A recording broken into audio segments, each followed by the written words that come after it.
Everybody, my name is Mary Kay McAnally. I am the Director of Education and Development for the Florida Guardian Ad Litem program. And with me today is Suzanne Parker. Hey everybody, I'm Suzanne, and I'm the Director of Child Advocacy and Permanency for the Florida Statewide Guardian Ad Litem program. We are so happy to have you guys with us today, and you are in for a treat. You're going to be hearing from Angela Dawkins and Robert Hurley, who were our Triumph Award Scholarship winners from last year. And they are amazing human beings. We were so fortunate to be able to talk with them, and you're going to hear all their poignant moments where they're really teaching us. And, you know, they are past 18 and out of dependency, and they're looking back and telling us the real deal. So we're excited. We also don't want to be on the screen all the time. We want the focus to be on these wonderful people, Angie and Robert. So you will hear Mary Kay and my voices, but we'll be off screen most of the time. At the very end, we're going to come back and just wrap everything up. We do hope that you enjoy what Robert and Angie have to say. As Suzanne said, it was very poignant. It was a dream working with them, and we are very excited that you have chosen to take this webinar. Thank you.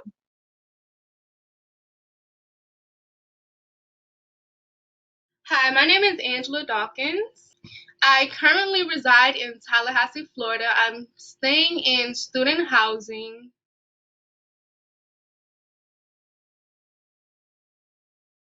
So my name is Robert Hurley. I'm from St. Petersburg, Florida, and I'm going to be a sophomore at Stanford University this year.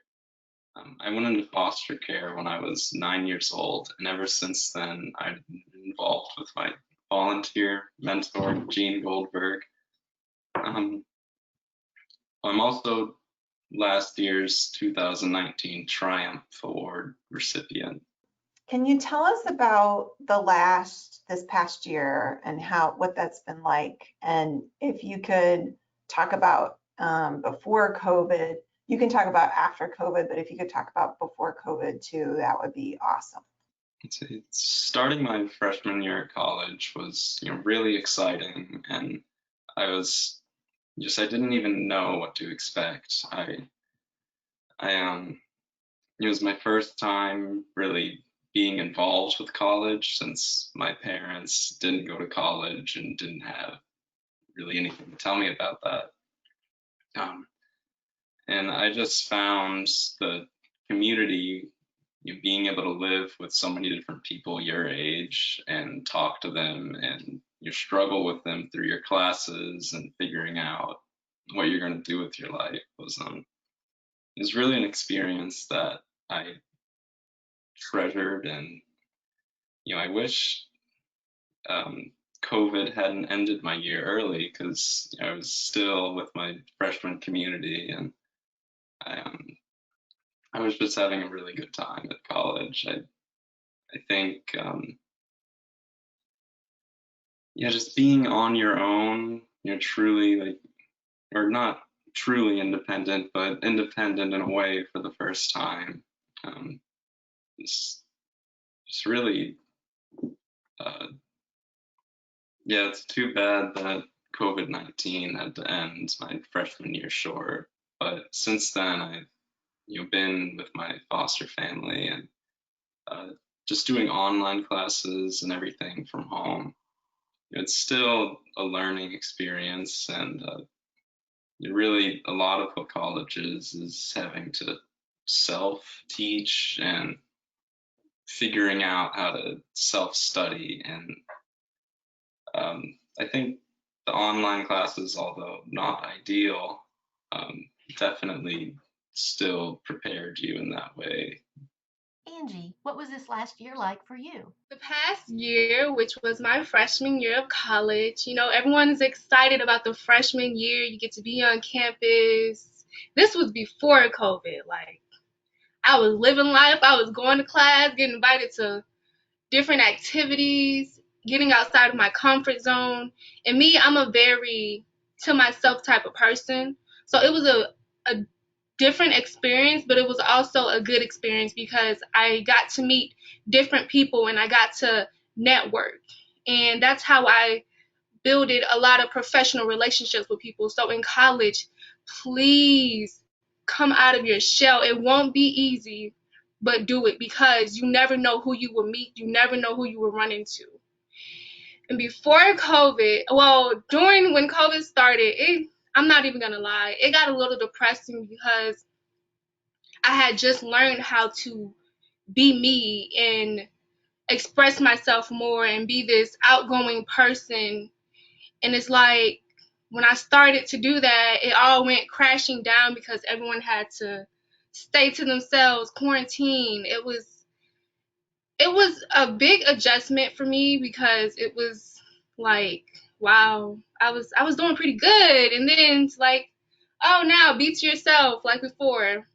It was a big adjustment, especially with school. Like if you're a hands-on person, having class online, it's not the best thing, especially when you're not good in math. I do not recommend math online. Go see the professor. But I pray this is all over soon because it's nothing like going on campus, meeting people, and sometimes you meet professors that you're going to know for a lifetime and you get connections. It's like college is a all-around good experience. In my freshman year, I can say it was pretty good. Like it had a little downfall when COVID happened, but you have to learn how to make the best of things because just because something happens, the world doesn't stop. You have to keep going, stay motivated. Don't, like I said, it's gonna get hard, but keep pushing. You can do anything you put your mind to. Angela, that Wow. was so awesome. Oh my God, I just want to listen to you all day long. So Me too. I have this big smile. You can't see me right now, but I have this huge smile on my face. Robert, will you tell us some of the greatest challenges you faced this past year as a freshman in college? Yeah, so I think it was definitely kind of, I was a little nervous at first, having to be with a roommate and share a room and all our space. Um, but in foster care, I was also in the same situation where I had to live with a roommate. So I think, in a way, being in foster care kind of prepared me for the college dorm living situation. I love your positive outlook, Robert. Oh my gosh. I know, right? Right? You're turning everything into a positive. I love Yeah. it. So I think you covered some of the next question already, but is there anything you want to add about your greatest challenges in college so far? My greatest challenge was, I'm not even gonna lie, I did go into this depression stage, and you may run into those in college because whether we realize it or not, a lot of kids are away from their parents, their peers, their families. So you have to learn how to, I think when you go to college, you learn how to be you. Like you don't, of course, you're trying to make people proud, the people that are like believing in you. And that's kind of a great pressure. It pushes you, but then you're like, what if I'm not doing it good enough? Like me, I'm the type of person, I want things to be at its best because I know I can do anything I put my mind to. And my motto was always achieve at my highest ability. So when you're a person that's hard on yourself because you know your capabilities, it's gonna get tough. Like it was to the point, like my professors, I'm a goofy person. I'm ready to learn. I'm eager. I'm positive, always encouraging, always the leader in the groups. It was like maybe in the middle of my freshman year, the professor was like, something's not right. You're not coming in here laughing. You're not being the Angie that we know. And it was to the point where I allowed my personal life to affect my professional life. And that was really challenging because it was like one moment I'll be laughing and then it hits me like I'm not okay. And it's okay not to be okay, because it proves that we're human and we're not perfect. But that was one of the toughest, like, experiences, like going into depression and feeling not worthy enough. And it's crazy because we are our worst critics. We, like me, I'm doing things that I honestly thought I couldn't do because of my past and what I went through. I allowed what other people told me growing up, oh, you'll never be nothing, you'll be just like your mom or your dad. I allowed that to affect me. And I had to realize I'm more than what they say I am. I can be better. And I have people in my life. For example, my gardener Litem, she always motivated me. She's the one who encouraged me to do the application for the award. And I was like, they're not going to choose me. I'm not good enough. And the only reason I had that mindset is because of people that were surrounded around me. And that one person, she gave me what I thought I couldn't. Like, she gave me, I don't, like, there's nothing I can, like, there's not a word for the appreciation that I have for her, because she's a reason why I'm here today. And I really appreciate her. And my other garden, I have more than one garden light on, which was the best of both worlds. It was amazing. You know, it's so cool that you're telling her thank you, and Yeah. that, you know, that gratitude and appreciation, because, you know, volunteers, they're just out there doing it because they love you. They want you to be having the life that you are supposed to have. And but then it's also so awesome and gratifying when you hear somebody go, you changed my life. You know, and so that's so Exactly. cool. When she watches this, she's probably just gonna be crying. I do have a follow-up question on what you were talking about with your biggest challenge, Hmm. with the depression, and what words of advice would you give to somebody when they are in that space? Okay. When dealing with depression, like I said, it's never going to be easy, but the best thing to do is do something you love. For example, I love writing poetry. I love singing. I love going to the park. Of course, you're going to be like, it's only temporary. But when you continue to do it and you're realizing this really makes me happy, it gets better.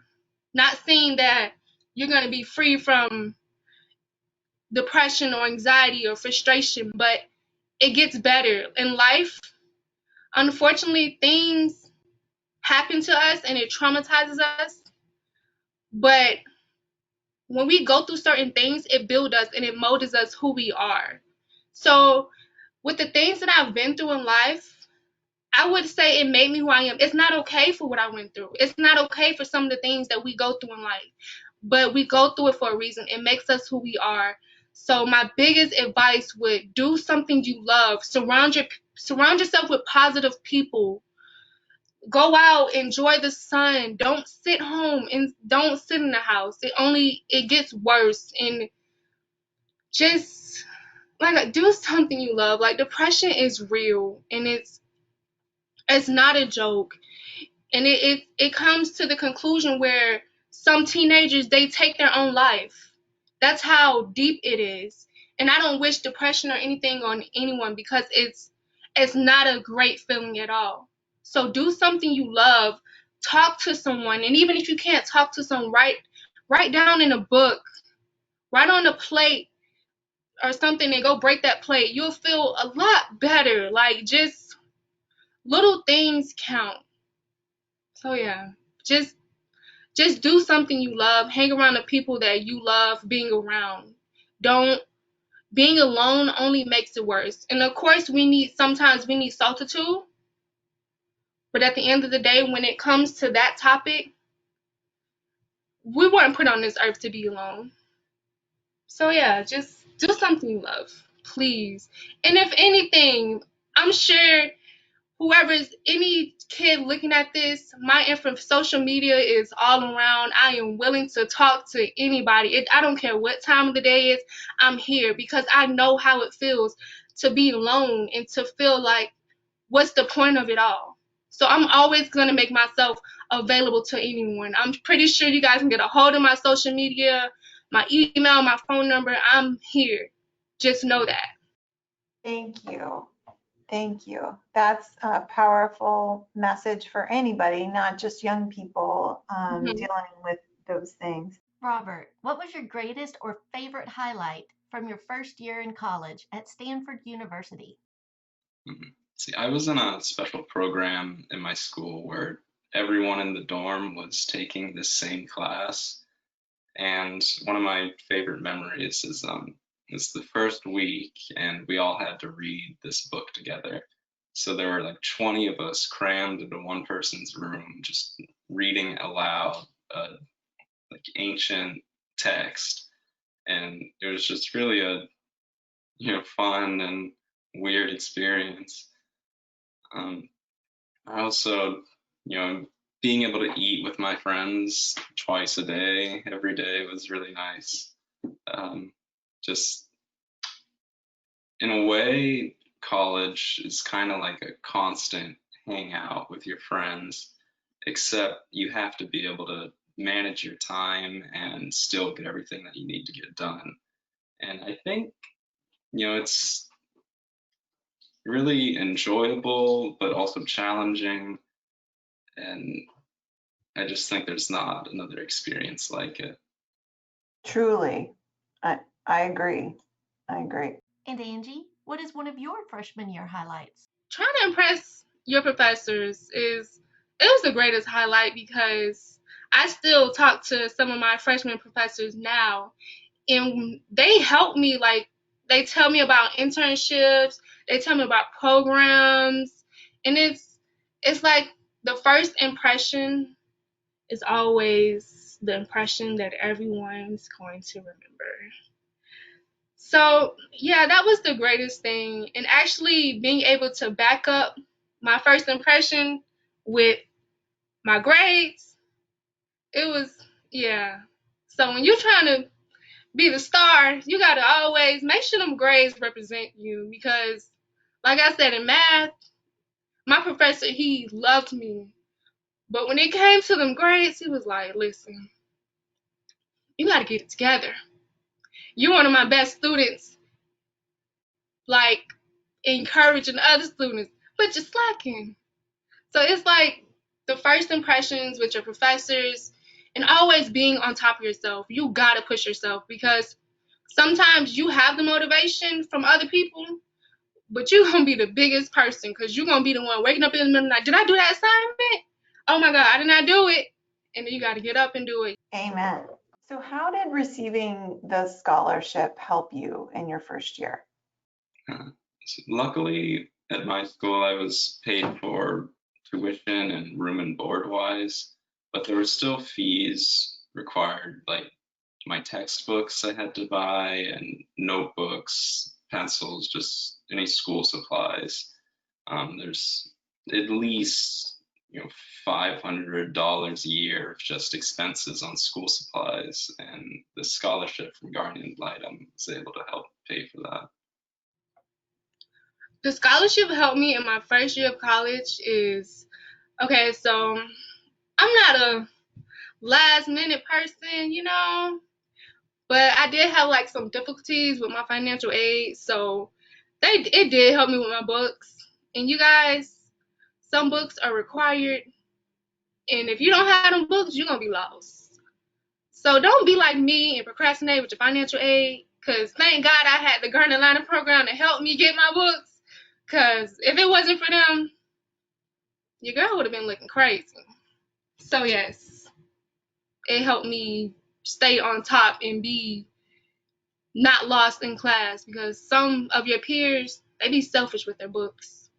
But don't be that person. Always be that person to try to help everybody else. Only when they want it. All right. If you could go back in time, what advice would you give your guardian ad litem about visiting youth and foster care? Do you feel like guardians should come announced so the caregivers know that they're coming? Should they sometimes do unannounced? It's a surprise. And then what are your thoughts about visits at school? Okay, the advice I would give is continue doing what you're doing. Come see me, because go see those kids. Because sometimes, I mean, at home it's okay. And at school, like me, I never minded because I was a well-known student at school and everyone knew me as, oh, she went through some things, but she didn't allow her problems to make her who she was. So it was like, I wasn't embarrassed. I was actually, I don't know, I felt different from the rest because not a lot of kids were in the system at my school. And a lot of like the people in the office, they knew my situation. And I wasn't embarrassed. At first I was, because who wants to be in foster care? But then again, sometimes the situation that you were in where is better than, okay, for example, if I would have stayed where I was with my biological parents, it honestly, I probably wouldn't even be alive today, being within the environment with the drugs and abuse. So foster care is it's a way out, but sometimes it's not comfortable. It puts you in a situation of you can be around 1,000 people and still feel alone because you feel like no one understands you, and every foster brother, foster sister, they have their problems, they have their guards up, they're damaged, they're broken. And that taught me how to deal with multiple personalities. So even when I'm dealing with my clients, one of them have an attitude, one of them's mean, I take in consideration there's a reason behind that. So I thank God for my guardian Litem coming to visit me when she did, unannounced, announced, homeschool, because it made me feel like someone was there, someone cared. And my guardian Litem, she always had something for me. Whenever she went somewhere, she brought me something back. She went to Washington, she brought me a Washington, D.C. jacket, and I still have it to this day, and I cherish it. It's always the little things that matter. So continue visiting me, unannounced, announced. They may feel some way, but we do adapt to it. We come to realization they really care about us, and it's not something that they're being forced to do. Thank you. And I'm so grateful that you are where you are today and you got out of the situation you were in. Thank God, because I thought I was never gonna make it out. It was to the point I couldn't wait to be 18 because I was so tired of going from home to home, group home to group home. It's exhausting. I felt like a pilgrim. And then I realized maybe I am a pilgrim traveling through. My purpose is not to just stay in one place, it's to go and become like me. I'm a healing type of person. When I meet people, it's a seasonal thing. Like, I don't have any official friends. I've always run into broken people, and it's not always easy because it's very draining. You can help someone, you can fix someone, and then they're on their way, and then you're left there drained, tired. It's it's not always a good feeling, but me knowing that I was able to help someone, it makes me happy, even though I'm really not happy. And like I said, sometimes it's not good. You got to learn how to put boundaries on things. Like, hey, I can't right now, because who's gonna be there for me? So yeah. Wow. Yeah. And you're right. We all have to have those boundaries. Mhm. It took me a while to realize that, because I thought I could save the world. I thought since no one saved me, hey, Edge, you can do it. You can do anything you put your mind to. And that's where we come in when we're too hard on ourselves. Like, we feel like we're not getting anywhere, and we're further than we thought we could ever be and don't even know it. True. And Robert, will you share with us your advice on a guardian ad litem visiting their youth in foster care, and announced versus unannounced visits, as well as school visits? My guardian ad litem definitely I was always open to talk to him. Um, it's hard for me to remember when we were first meeting, but I just know that he was very friendly and a great listener. And anything I had to say, he would always listen and give his input back. I think that visiting school, guardian ad litem's visiting during school isn't the best idea because um, there's just a lot of little things in school that can be missed, especially when foster youth might be visiting their parents during the week or having an appointment. There's just lots of reasons that they're already missing certain things in school, and I think it's better to, if possible, um, avoid missing any more school than necessary. I think with younger kids, maybe unannounced visits might be more exciting. I guess it's always fun when you're a little kid to just have someone walk in the door and it's like, oh, this person's here. Um, but I guess as you're older, you might, have things that you need to plan around. So just knowing about it beforehand might be better. And I think like sometimes we do unannounced visits just because we don't want to see the put on show. You know what I mean? Like there might be something going on in the home that we need to know about. And so we just kind of pop by to see the real deal. Like, if you're coming over to my house today, I'm going to vacuum and scrub and, do everything. Yeah. So did you ever have an experience where you kind of felt like you wished somebody had come just shown up to see what was really going on? No, I didn't really have any problems like that. That's good. That's awesome. I just have to ask you real quick, are you and Jean still in contact with each other? Yes. That is so cool. Like what type of relationship do y'all have? Like, does he call monthly? Do you call him? What is it now that you're an adult? Yeah. Yeah, I think we've seen each other like twice this summer. Um, Gone and like went out to eat and just caught up with each other. But we call like every month or so. That is so cool. And he was your only guardian ad litem that you had? Yeah. That is fantastic. That is very, very cool. Yeah. Yeah, he's like a grandpa to me, kind of. Oh, that's nice. What is something that every guardian ad litem should know about interacting with youth? Okay. Something they should know is it's not going to be easy for them to open up. So don't give up. I tell them every interview I do when it pertains to guardian litem, don't give up on your child. They're going to seem tough, mean, rude, but that's because they have their guard up. They have so many people who have failed them, who have left them. And it's like an egg. In order for an egg to hatch, it has to go through the process of an egg. I'm not sure how.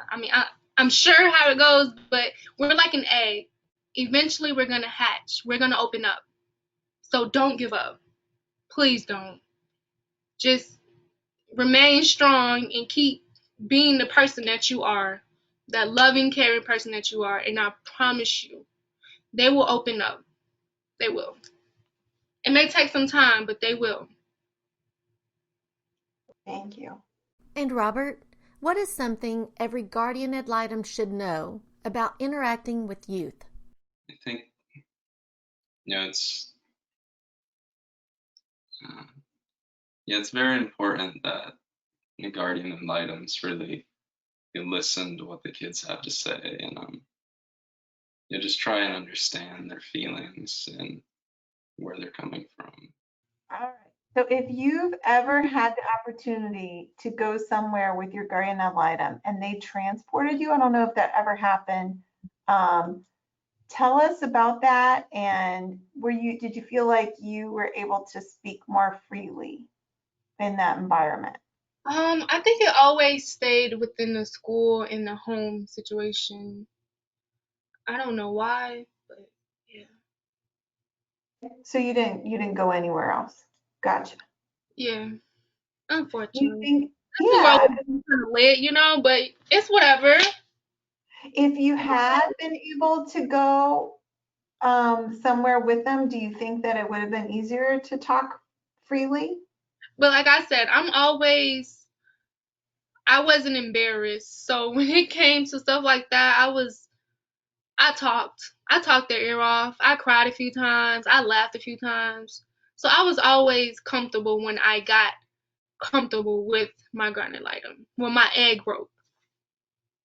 When your egg broke and you hatched. Yep. Got it. My guardian ad litem always would take me and my sister out to eat whenever he visited.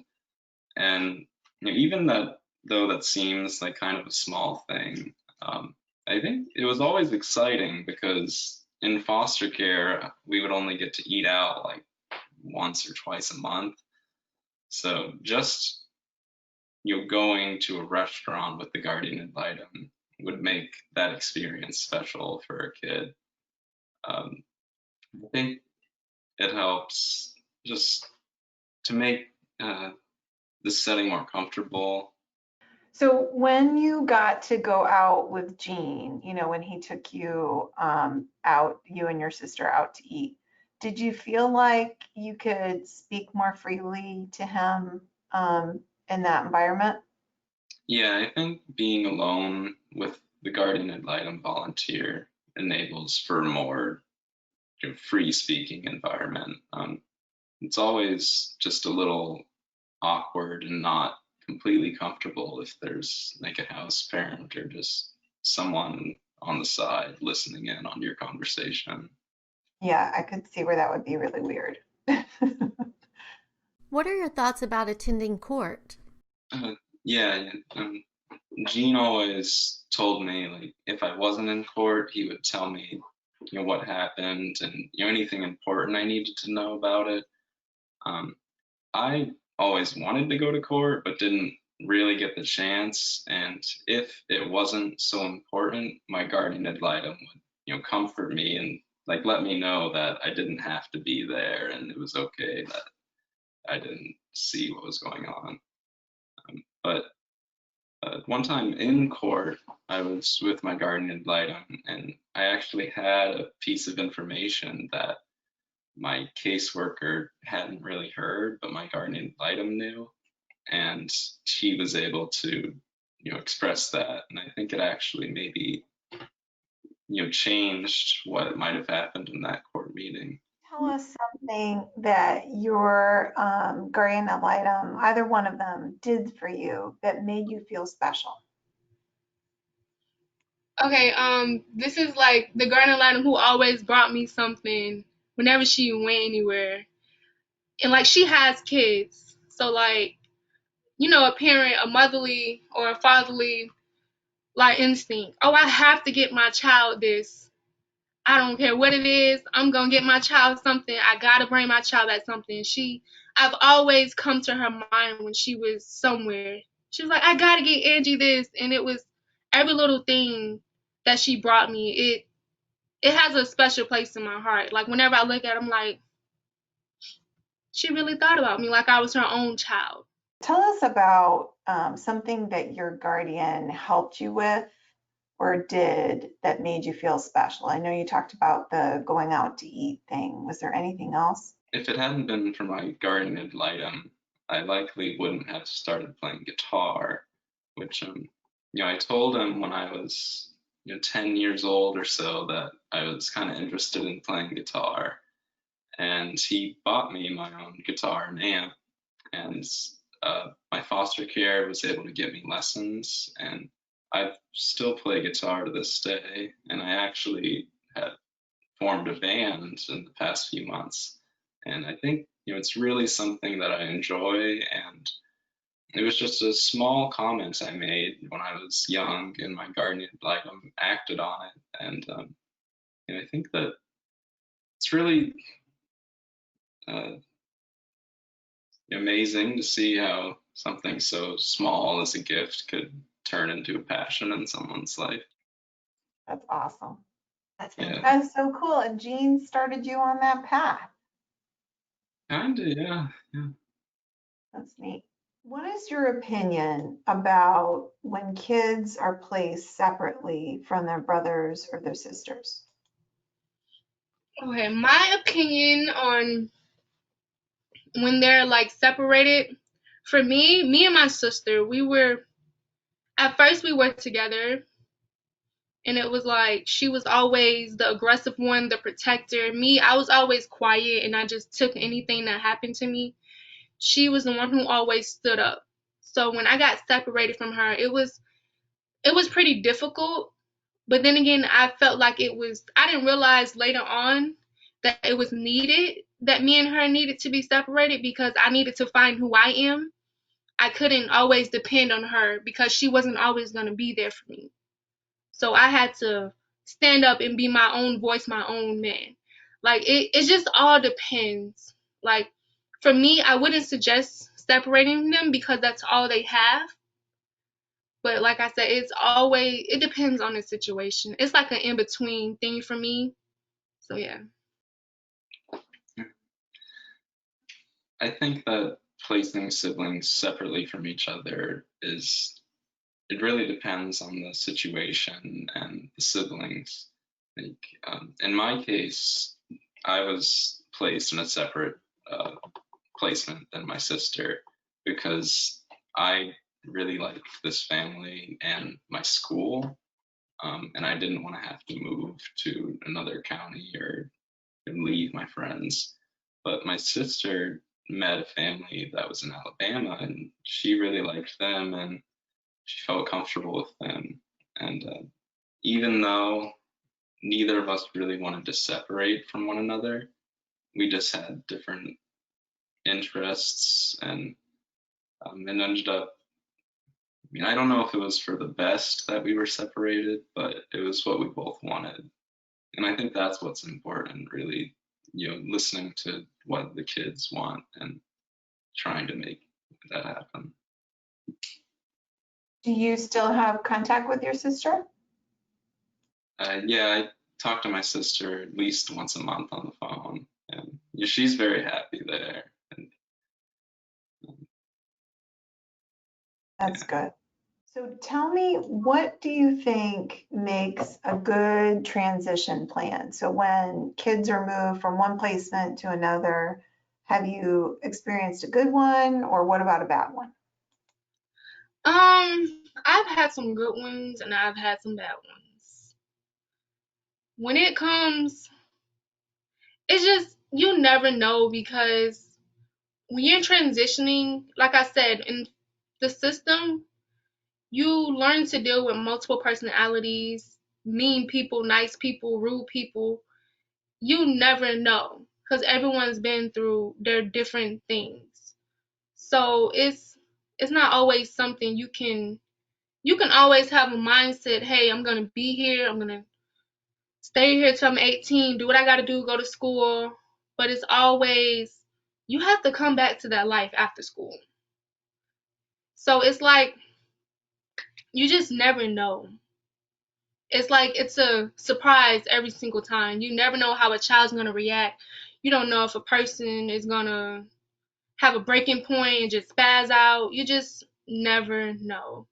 But it's always protecting yourself physically and mentally. And you just have to be ready no matter what.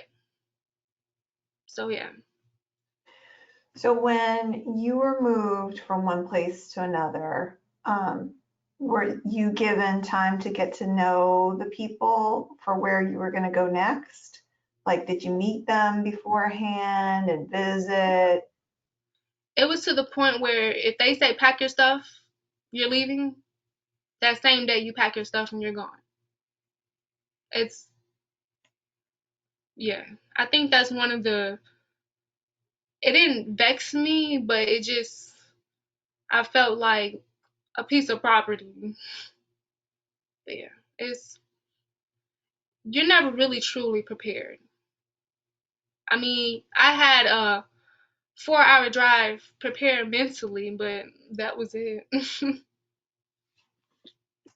I'm sorry that happened to you because that's not the way it's supposed to go. There's supposed to be a transition plan where everybody gets to know each other before those moves take place. It is not always like that, unfortunately, but I mean, it's it's I wouldn't say it's life, but it's just some things happen, and we're not always prepared for the things that'll happen in life. And that's what taught me, like, going through those situations, it taught me that you just never know. You always have to be prepared, in for the good or for the bad. What makes a good transition plan? You know, when we have to move kids from one placement to another. So if you can tell us what makes a good one, and then have you experienced a good one? Have you experienced a bad one? I think what makes a good transition plan is giving time in advance for the kids to know that they're going to have to move out and prepare to leave. Um, Transitioning is always difficult because it's just hard to go through change, and especially when you're young. Um, like when I was coming to my current placement, which is a really nice house on the water with nice people. Even though I was going from my group home, which was no really like no stability and just with a bunch of other kids, I was used to that, and being used to something is enough to not want to change. So I think just giving as much preparation and time, like between the transition, allowing the kids to see the person they're going with multiple times and maybe spend the night before having them be placed there. Yeah, I think my transition to my current placement was pretty nice. I spent the night a few times before coming, but it was still, it felt quick. I wasn't ready to leave yet.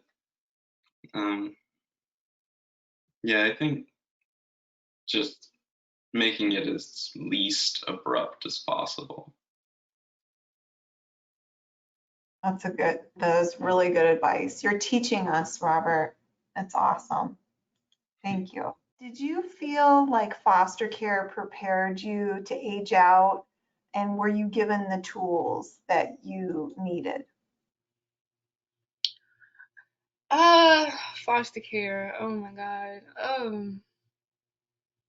It has its pros and it has its cons, because I basically felt like I raised myself, because I was mainly in group homes. And when you're in group homes, there's multiple kids. There's kids who need more attention than you do. And I was always to myself. I always had my headphones in. And when it came to situations at school, it was always, I'll be okay. It's fine. It's whatever. Even when it came to bullies, it didn't really faze me because I was bullied growing up. So I adapted to it.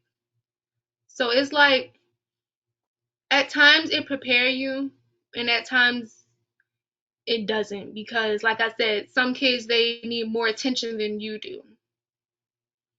So it varies. You meet great people. Met some great people, and I've met some people who were there just for the money. It's like being in a system, it always varies. It's it's okay sometimes, and then again it's not. Like I said, I felt like I raised myself, because I wasn't that kid that needed attention. Like, we'll go on trips. I'm always in the back seat with my headphones and minding my business. I did what I was told to do, and I kept it going, because I felt like if I did what I was told to do, it'll make life more easier. And that's how I was till I was 18, and I aged out. And basically, when I was 18 and aged out, I had to move out the same day, not really knowing where I was going. I had to ask a previous foster parent, hey, can I stay with you because I'm 4 hours away from where I'm originally from. So I've been at this place for like a year, and maybe not even a full year. I've been at this place a year, and only place I know is where school is and Walmart, because that's where we went during the time of us staying there, or the activities that we would do. So you're not always prepared. You have to, I don't know. It's just, thank God I have a head on my shoulders, because at times I wouldn't know where I would be if I wasn't who I am.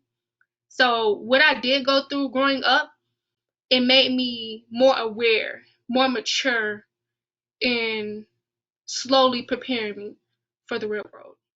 Hey, Angela, there's a hearing that, when you turn 17, getting you ready for becoming an adult, where you're supposed to be getting your driver's license, not your driver's license, you can if you want, but your ID card, your social security card, Medicaid information, copy of your birth certificate, all that kind of stuff.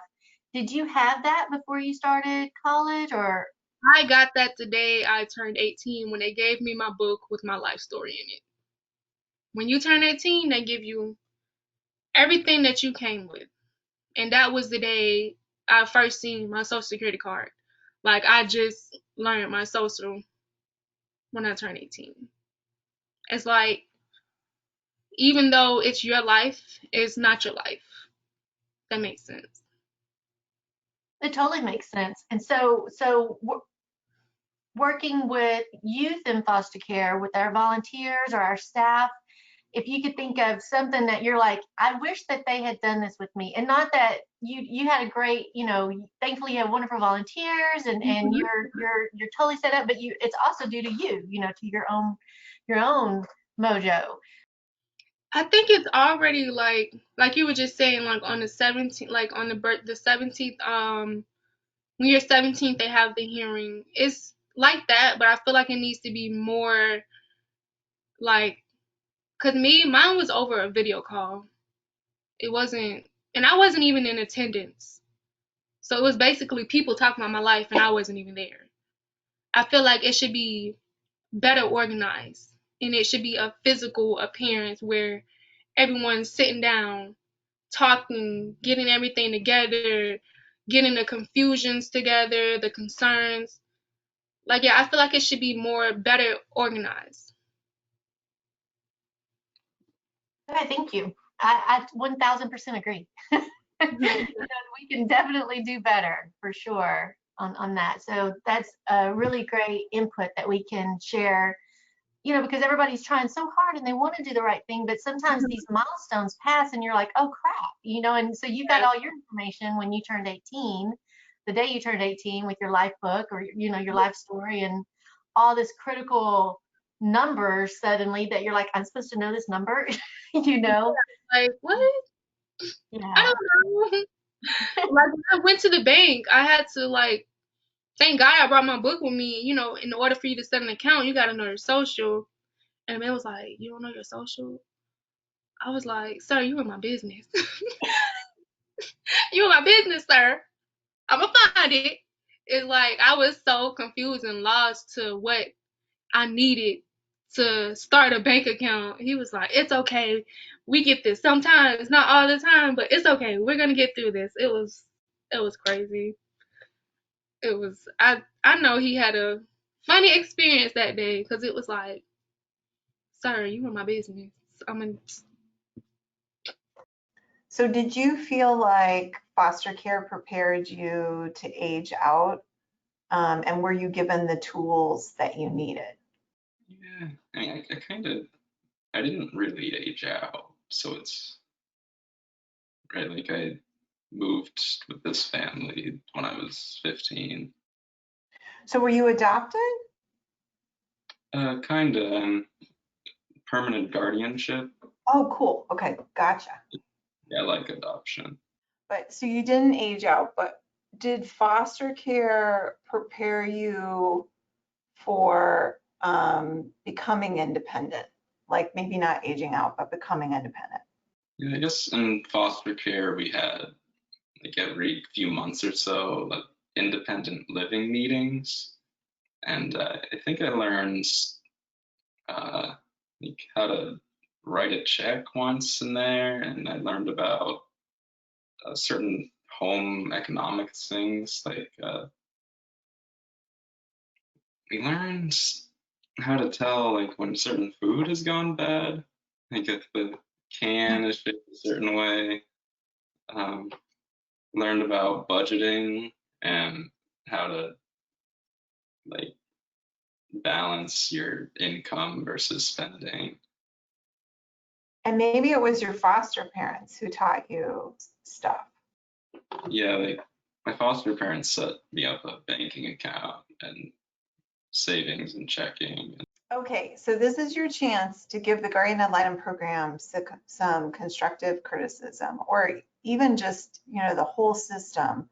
What is something that you wish the Guardian Ad Litem program could do for kids, or that the system could do for kids? It's kind of difficult, but I wish that the Guardian Ad Litem would be able to um, try and find whatever passions kids have and give them the ability to pursue those passions. So I think what my Guardian Ad Litem did for me in playing guitar, was I'm really grateful for that, and I wish that every foster kid was able to find a passion like that. Oh, that's fantastic. You know, Yeah, I mean, yeah, truly, because I look at what you just said, or think about what you just said of you just made a couple of statements, and from those couple of statements, then you got a guitar and an amp in your hands, and now you have a band, and you read music apparently, and you can play songs, and you took lessons, and that has, it's like truly is finding that thing that makes you happy, and it gives that nurturing piece that we all need. So I think that's wonderful words of wisdom that you're sharing. thank you. Not just Jean, but just think Robert, we have so many teenagers and children that are in foster care, and not every single one has a guardian ad litem. And that's our goal as a program, is to try to have every child have a guardian ad litem, like specifically for them.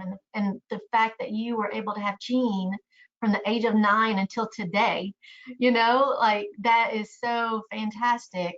But when we are talking to people who want to be volunteers, who are like, you know, they may be retired, or they may have just gotten out of college, or they may be a young parent, or, in the military, whatever it may be, what is something that you really, really think that they should know about interacting with youth or younger children, or anybody, anyone that's under the age of 18, up to a young adult in foster care?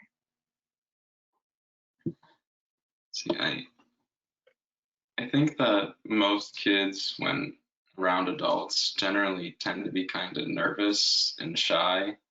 And I think it's important for the adult to establish a like friendly and kind of caring and attitude, because sometimes adults can come off as kind of intimidating and scary, especially when asking questions.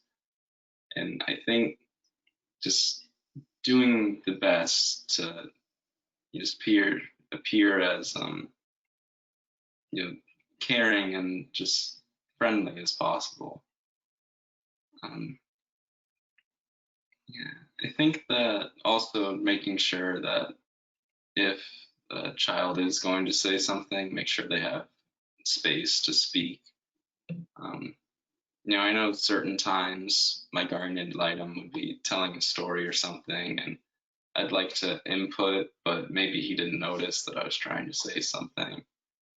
Um, just just try and have active conversation, picking up on cues that might be nonverbal. Um,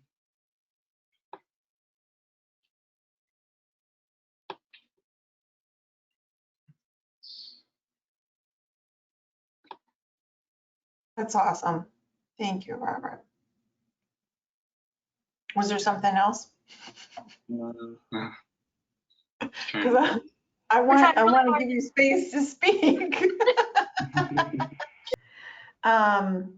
Okay, so if you could rewind time when you were in foster care, were there things that were in your control that you wish you had done or maybe handled differently? And if so, what would that look like? Okay, when it comes to that, I wouldn't change a thing because, like I said, it made me who I am. And I've came out pretty great. I've have some flaws. I'm not perfect, but I'm proud of who I am today. So I wouldn't, if I didn't go through those things, like I always say, I wouldn't be who I am. So I wouldn't change not a thing. That's awesome. And I'm proud of you too for where you are today. Thank you. Wow, you have accomplished so much. It's amazing. Hey, Robert, where do you see yourself 5 years from now? Let's see, in 5 years. Let's see. So right now, I just switched my major to astronomical and aeronautical engineering. So in 5 years, I'd like to be maybe figuring out rockets and space travel or some kind of space project for like NASA or SpaceX. I know that Stanford has a group that sends several kids to NASA and SpaceX each year, so I'd like to be one of those. And it's really cool seeing all the discoveries that have been made recently in space, and it's just insane thinking about how large it is and how much there's yet to discover. And if I could be part of that, I think that'd be awesome. That is so Robert, that amazing. is so cool. Oh my gosh. That would be so cool. But to be part of designing everything, and that's such a cool goal. You will achieve it. That's fantastic. Thinking about like when people say it's not rocket science, and I'm always, anytime anyone says that, I'm going to think of you, Robert, and like, what are you doing? Are you a rocket scientist now? Like, that is crazy. Awesome. I love it. What a great goal. 5 years from now, my biggest goal was to be a attorney. But as my freshman year of college, some things shift. Like my whole life, I wanted to be a lawyer. Now it's like I want to be I'm kind of going into the direction of a police officer and then shifting to like a child investigator. So basically, it's all connected, but I've always wanted to be within the like investigating or the FBI dealing with homicides. It's like right now everything is everywhere. But the main goal within 5 years, I'll probably be on my way and probably still a police officer, but trying to aspire to be a investigator or an FBI agent. That is awesome. And just the work experience that you have right now is going to Mhm. just parlay itself so well into that, because you'll have so much more empathy and compassion, of Mhm. going, sometimes people just don't have a place to put their heads down, and it doesn't make them any less of a person, you know, Exactly. so that is fantastic. I think you'd be an amazing FBI investigator, you Yeah, know. I was talking to my law teacher. I was informing him that I'm gonna be a lawyer one day, and I don't care what you say. And he will always say, Angie, I'm not trying to knock your dreams, but I don't see you there. I see you as what I was explaining, a police officer or FBI agent because of the things that you went through. You would have enough empathy for these people. And then of course there's gonna be boundaries. And like he would always tell me this, and I was like, you don't want me to be great? And then it really hit me when I got to college, and I was like, dang, he was right. I'm not gonna tell him that, but he was right. He was right. Cause That is I'm sorry. I know, I was just going to say that is so cool, Special Agent Dawkins. That's, Yes, I like that. It's like he's seen in me what I couldn't see in myself. And that's a lot of things for a lot of people. Of course, we don't see what other people see, and we want to, but everything has its own timing and its own season. And it took me a year and a half to realize he was right. But I had to go through a couple more things to realize, hey, he's seen what I couldn't see. And now that I'm here, I'm like, matter of fact, I'm gonna say thank you. Thank you. Angie, what is something else that you can share with us? Okay, so I currently work at a homeless shelter. I am a ESS representative. I help the clients with food stamps and Medicaid to, even though they're on the street, but we do give them a place to lay their head. They're currently placed at hotels, but some they do decide not to stay. So I try to make sure they have insurance. So, and just in case they have to go to the hospital, and food stamps. Everyone knows about food stamps. You got a food stamp card, you can go to any store and get you something to eat. So I try to make sure they're always up to date on their renewals and everything. So I'm the one who makes sure they eat and they have insurance. And this job has really humbled me because being in foster care, I just found out we're considered what's the word called? I don't want to say homeless, but we're considered like I'm not sure. But yeah, like a year ago I just found out when you're in foster care you're basically homeless. So like when this job came about, it was something I knew that I had a connection to because I know what it feels like not to have anyone. Like I didn't know about food stamps. My caseworker had to tell me, you need to apply for food stamps, you need to apply for Medicaid. And I was like, when this was introduced to me, hey, I can help other people.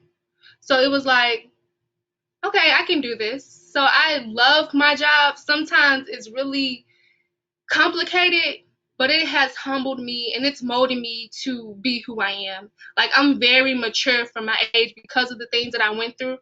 But if I didn't go through what I went through, I wouldn't be able to relate to any of these clients. So I love my job. I'm an athletic trainer for the North Florida Tigers. Yeah.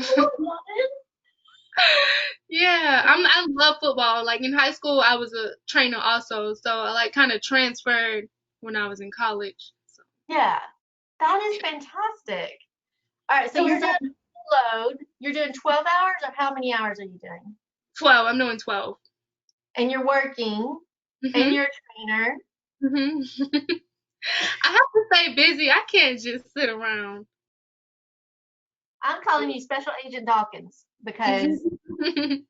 there will be a time at a national conference, I'm sure, or a state conference where you will be there and I will go, oh my God, I got to virtually meet her, and it's just very cool. I can definitely see that. Hmm. I'm like, is that Miss Mary Kay? Yeah, here I am. Is that Miss Susan? Yeah, I can see it. Yeah, Well, I am so happy that we got to meet you, even though it's like this, we're not actually, with each Well, other. We at are, least we got to see face to face and talk. yes, yeah. that is good. Thank you. Thank you for doing this and thank you for sharing so much. You were just amazing. It was No awesome. problem. Thank you so much for taking time out of your busy schedule to be with us today. We really appreciate it. And the information you gave is going to help like into the future. It's the real deal. You're the real deal. And you're telling us from your heart, like, this is what kids need and this is what we need to do better in the future and what we did right. I love that we did some things right. So that's awesome. Yeah. All right. Well, thank you, thank you, thank you, thank you. This was so fantastic. We appreciate it very much. Of course.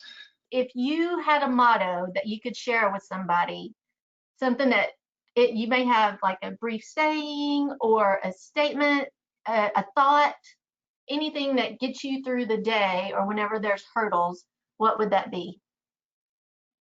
Let's see. No matter what troubles you're going through, always take time and remember to be happy. And I don't know about you guys, but there are times in life when you're a part of something special. And for me, getting to be part of this, to get to talk with Angie and Robert, and to do this project with Suzanne, which is absolutely amazing and was one of those highlights that I will have in my career. I thank them for their words and for what they said. And there are two things in particular that stood out for me when Robert talked about how important it is to find the passions that kids have and give them that opportunity to build on it. Just really very powerful. And then also when Angie was talking about everything has its own timing and its own season, she's absolutely right. And it was just a dream to get to work with them, to get to talk with them. And I'm very, very excited for what we can do as we move on in our advocacy. Suzanne, anything that you wanted to share? Yes, I just want to thank everybody for being with us today and spending the time listening to our youth. We're so fortunate to have such great kids in our midst and great human beings. And thank you, Mary Kay. It was wonderful. I think that Alan and Kristen have a few words that they want to wrap us all up with. Youth panel training. What an opportunity for those who advocate for children to learn. It was incredible to hear how last year's winners survived their first year of college. I thought they gave us some great words of wisdom on how volunteers should interact when working with them. I hope this training empowers you with the tools that you need to advocate on behalf of young adults. And lastly, I hope this training encourages you to not miss the opportunity to nominate a youth, your youth, for the 2021 Triumph Award Scholarship. So listen to the children that you advocate for, and we will become better advocates. Thank you. Hello, everybody. My name is Kristen Solomon, and as the Director of Operations for the Guardian Ad Litem program, thank you for joining us today. This has just been an amazing opportunity to celebrate our youth this week, both our new winners for the Triumph Award and to hear from our winners last year. It's so exciting to hear of all of their accomplishments. They are so inspiring, and it's really why we're all here, is to make a difference in children's lives and to ensure that they have a future that is so bright. And as Guardian Ad Litems, we're here to support them and encourage their dreams and really just be their biggest cheerleaders. And I hope you've been inspired this week with all of our youth and all of their accomplishments, because they are truly the definition of resiliency. And I am so proud of all of their accomplishments and to just really follow them in their futures and all that they're going to contribute to this world and our society, and the difference that they're going to make in children's lives for years to come as well. So this year, when we send out those Triumph Award applications, I encourage you to think about those youth that you work with and that are so inspiring to you, and to nominate them for the Triumph Award next year, because really we're helping them in their dreams and their educational success. And so just think about those youth that you work with and nominate them, work with them, and just be their biggest cheerleaders, because we have an opportunity to really help showcase them and support their dreams as we move forward. So just congratulations, everyone, this week. Congratulations on all of your success. And I just really am so grateful for everyone who's been a part of this project. And it's truly been amazing to be a part of their journey and to see what they've done. And I can't wait to follow their stories as we move forward. I hope you all have a wonderful day.